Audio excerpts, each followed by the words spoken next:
కీర్తనలు 126 అధ్యాయము 5వ వచనము. కన్నీళ్లు విడుచుచు విత్తువారు సంతోషగానముతో పంట కోసెదరు. ఆలకిస్తున్నారా? చెర నుంచి విడుదలైన వారు శుభవర్తమానము ప్రకటిస్తూ శ్రమిస్తారు. వారు ప్రభువు కోసం పంటను కోస్తారు. దేవుని సేవకులలో ఉండే గొప్ప పట్టుదల, తీవ్రతను ఈ కన్నీళ్లు సూచిస్తాయి.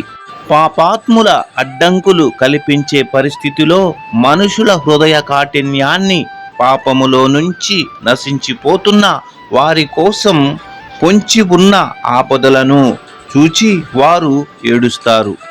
అంతేగాక కొందరు బలహీనులము, సేవ సరిగా చేయలేని వారము, తప్పులు చేసేవారమని వారు ఏడుస్తూ ఉంటారు. క్రీస్తు ప్రేమను బట్టి నశించిన మనుషులపై తమకున్న జాలిని బట్టి కూడా వారు ఏడుస్తారు. అలాంటి మనుషులు తప్పకుండా సంతోషగానముతో పంట కోస్తారు. వారు ఆనందభరితులవుతారు.